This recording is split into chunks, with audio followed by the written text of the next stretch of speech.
النهارده جايبه لكم واحده من احلى الكيكات اللي ممكن تاكلوها في حياتكم. كيكه العسل. الكيكه دي طعمها فظيع ومختلف جدا، مش زي اي كيكه هتدوقوها. طريقتها مش صعبه خالص. لو انتوا عملتوا التريكات اللي انا هقول لكم عليها في الفيديو ده هتبقى من اسهل التورت اللي ممكن تعملوها في اي مناسبه. عايزاكم تعملوا اشتراك في القناه وتعالوا نشوفوا بتتعمل ازاي. اول حاجه هجيب نص كوبايه زبده وهحطها على النار واسيحها، وبعدين 100 جرام عسل، بس عسل سائل ما يكونش فيه سكر، وهحطه على الزبده اللي انا سيحتها. هجيب نص كوبايه سكر وعلى نار هاديه خالص هحطها على الخليط وابدا ان انا اقلبه كويس جدا لحد لما السكر والعسل لونهم يغمق شويه، يبداوا يتكرملوا ويعملوا فقاقيع. اول ما يبقى كده هحط معلقه بيكنج صودا اللي هي الكربونات.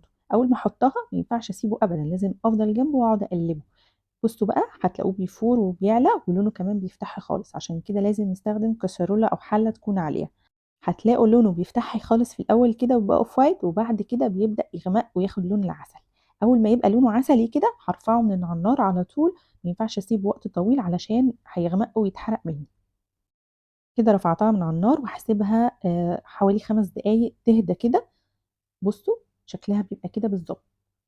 عقبال ما تبرد شوية هجيب 3 بيضات وهكسرهم وهحط عليهم معلقة فانيليا، وهبدأ أخفق البيض بالويسك بسرعة لحد لما يختلط معايا. الخطوة الجاية هنزل بقى البيض على الخليط اللي معايا، هو لسه دافي، أنا ما سبتوش يبرد خالص، فبنزل البيض واحدة واحدة علشان البيض ما يستويش.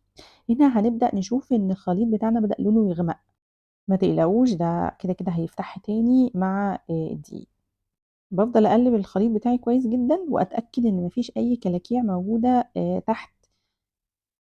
احاول اسلكها كويس واقلبه، اكمل تقليبه كويس بالويسك عشان افك كل الكلاكيع. هي كده تمام. هصب بقى الخليط في بوله كبيره، او لو انا مستخدمه حله عاليه اقدر اكمل فيها. هجيب 3 كوبايات دقيق عليهم رشه ملح اللي هم 360 جرام دقيق. وانا بعاير الدقيق اتاكد ان هو ما يكونش مكبوس، واهيشه كده بالمعلقه قبل ما اعايره عشان يطلع عياره مظبوط. هبدا اقلب وازود الدقيق واحده واحده لحد لما شكل الخليط يبقى متماسك. مش هيبقى شكل خليط الكيك العادي، لا هو هيبقى متماسك اقرب للعجينه. بس انا مش بعجنه، انا بس يا دوب بقلبه علشان خاطر كل حاجه تختلط مع بعضها. كده القوام تمام، بيبقى ملزق شويه، عشان كده هرش عليها شويه دقيق علشان اعرف اسلكها من البوله. الخطوه الجايه ان انا هحطها في ستريتش علشان ادخلها التلاجة تمسك شويه، بتقعد من نص ساعه لساعه. لازم الخطوه دي علشان اعرف اقطعها القطع، لان احنا الكيكه بتاعتنا هنعملها على هيئه قطع. الخليط ده بيعمل معايا 6 شرايح من الكيك، ودي اقل حاجه ممكن تتعمل بيها كيكه العسل. بقفل عليها بستراتش كويس جدا وهدخلها التلاجة زي ما قلنا. عبال ما تسقع في التلاجة هجيب بقى الحاجات اللي هستخدمها. ورق زبدة هقطع 6 قطع يكونوا على مقاس ايه الحاجة المدورة اللي هقطع بيها. اي حاجة مدورة، غطا، قالب كيك، اي حاجة. كده طلعنا الكيكة من التلاجة وهتلاقوها ايه بدأت تاخد قوام متماسك شوية. هرش رشة دقيق على بورد الضيف وهبدأ اقطعها ل6 أجزاء متساوية. هرش برضو رشة كده فوق الوش، وكمان الحاجة اللي هقطع بيها هرشها بالدقيق علشان ما تلزقش فيها. هي قوامها بيبقى ستيكي كده شوية، وده الصح بتاعها. هنبدأ بقى نستخدمهم ونفردهم على ورق الزبدة بتاعنا. بس هقول لكم على تريكة صغنونة كده. هاتوا حتة من العجينة الزقوها على الترابيزة وحطوا فوقيها ورق الزبدة بتاعنا. ده هيخلي ورقة الزبدة تفضل ثابتة وما تتحركش كده، عشان تعرفوا تفردوها بالنشابة كويس من غير ما تقعد تروح وتيجي منكم وتتبهدل وتتشق. هعملها على شكل دايرة كده، هرش عليها شوية دقيق وهرش كمان على النشابة. وانتوا بتفردوها تاخدوا بالكم كويس جدا ان هي مش عجين، هي كيك، فبتبقى طرية جدا جدا. فبفردها بالراحة خالص. لو ضغطت زيادة شوية ممكن حتة مني تتقطع او تبقى خفيفة جدا جدا، اخف من القوام اللي انا عايزاه. فبالراحة خالص بالنشابة لحد لما تتفرد معاكوا على مقاس الحاجة اللي هتقطعوا بيها. ممكن تستخدموا البادة السيليكون، بيبقى فيها كمان مقاسات بتريحكم. هبدأ أقطع بالقالب بتاعي، وأنا بقطع بحرك ورقة الزبدة عكس الاتجاه علشان تتقطع معايا بسهولة، حتى لو قالب الكيك مش حواف مش حادة. هشيل الزيادات بقى ومش هرميها، أنا هستخدمها هقولكوا ازاي. بعد ما بقطعهم بخرمها بالشوكة. لازم تخرموها بالشوكة لأنها في الفرن بتتنفخ شوية، لأن فيها بيكنج صودا وهي أصلا كيك، هتتنفخ، أنا مش عايزاها تتنفخ، أنا عايزاها طبقة رفيّعة خالص. هاشيلها بقى وهاحطها في الفرن على درجة حرارة 160 درجة، هتقعد بالضبط 5 دقايق مش أكتر. بُصّوا بقى لمّا بتطلع لازم تطلّعوها وهي طرية، علشان لو طلعت وهي ناشفة هتتكسّر منّكم ومش هتدّيكم القوام المضبوط. دول الزيادات بقى اللي طلعوا منّي بعد ما خلّصت، هادخّلهم الفرن برضه، بس دول ممكن يقعدوا مثلًا حوالي 3 دقايق أو 4 دقايق، وبعد ما يطلعوا من الفرن هاحطهم في الكبة أو في خلاط بهاند بلندر أي حاجة، هنبدأ إن إحنا نضربهم لحد لمّا ينعموا خالص، عشان هُم دول اللي أنا عايزة أستخدمهم للزينة بتاعة الكيكة بتاعتي. بُصّوا بافضل أضربهم لحد لمّا يبقى قوامهم كده شبه البسكوت المفروم بتاع الcheese cake زي كده بالضبط.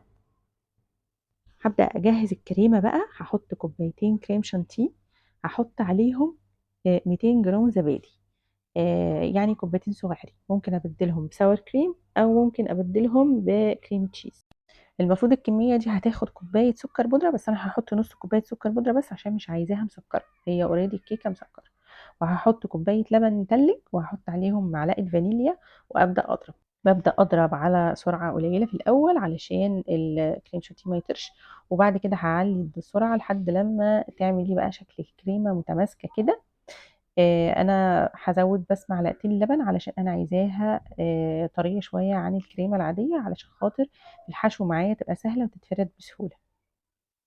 باضربها لحد ما توصل للقوام ده كريمي جدًا وناعمة، وبعدين بانزّلها من المعلقة بتنزل، إنما لو كريمة للتزيين فقط يبقى لازم أنا أعملها قوام أجمد شوية، بحيث إن أنا أنزّل المعلقة ما بتنزلش معايا. هاستخدم بقى كوباية وكيس حلواني علشان أفرد ما بين الطبقات، أنا باحب أستخدم الطريقة دي لأنها أسهل، أنتم استخدموا الطريقة اللي أنتم بتحبوها. أول حاجة هاعملها هاحط شوية كريمة كده على الطبق اللي هاشتغل عليه وأحط أول طبقة، وهاقول لكم على ترِكّة عشان نسقيها باللبن بطريقة سهلة. أنا باجيب إزازة واجيب الغطا بتاعها وباخرمه كده بشوكة سخنة شوية، علشان بُصّوا بقى بتبقى السهولة، بابدأ أسقي بيها الكيكة بتاعتي بكل سهولة. وبعد كده بامسحها بس بفرشة علشان الكيكة تتشرب كل اللبن اللي أنا حطيته. بعد ما باخلّص بابدأ أحط بقى أول طبقة من الكريمة، استخدموا برضه أي طريقة تحبوها في الفرد. بعد ما بافردها باجيب بقى الطبقة التانية وباكرر بقى نفس الحكاية دي مع ال6 طبقات، باحط الطبقة وباحط عليها لبن، بافرده بالفرشة، وبعد كده أبدأ أحط طبقة الكريمة اللي وراها، لحد لمّا أوصل لآخر طبقة من الكيك بتاعي. آخر طبقة هاحطها وهابدأ أحط كمان على الأجناب، وبعد كده أبدأ أفردها باستخدم بقى أي حاجة، أنا عندي scraper ممكن تعملوها بضهر سكينة زي كده، علشان تبدأوا تسووهم خالص، فعشان يبقى شكلها مهندم كده ومرتب، لحد ما توصل معاكم لشكل مرتب زي كده مثلًا. أنا بقى حبيت أعمل حركات كده في التزيين، فجبت نُص هلال كده وعملت فيه أشكال سداسية كأني يعني خلية نحل. ممكن تعملوا حاجة زي كده أو ممكن تطبعوا ورقة عليها شكل خلية النحل على دايرة الكيكة كلّها، يبقى شكلها كلّها كأنها خلية نحل. أنا عملت بس حتّة على جنب كده، بارُش فوقيها البودرة اللي فرمتها وبعدين باشيلها بالراحة خالص علشان ما توقّعش ما بين الفراغات اللي أنا تطلع معايا بقى شكل خلية نحل كده، يعني وطالعة مدوّرة شوية بس هنمشّيها خلية نحل. هارُش برضه في الحبّة اللي فاضلين وبعد كده هارُش الأجناب. لمّا آجي أرُش الأجناب بارُشّها من تحت الأول، بعد كده أطلع لفوق بالراحة جدًا عشان الكريمة ما تتبهدلش منّي، وأفضل أعملها بقى داير داير وأطلع لفوق بعد كده لحد لمّا أخلّص كل الكمية بتاعتي. بعد ما باخلّص بالراحة كده باحاول أساويهم علشان يبقى كلّها سِوَى واحد، ما فيش حتّة فيها كتير وحتّة فيها قليل، وبعد كده بانضّف بقى طبعًا الطبق كده بحيث يبقى شكلها النهائي بالمنظر ده. وعشان تاخدوا أحسن نتيجة تحطوها في التلاجة من قبلها بيوم علشان كل الكيك يتشرب الكريمة واللبن ويبقى طعمه خطير. جربوها وقولوا لي رأيكم فيها إيه وهتدعوا لي إن شاء الله. ما تنسوش تعملوا اشتراك في القناة وتفعلوا زرار الجرس عشان يوصل لكم كل الوصفات، وبالهنا والشفا. باي باي.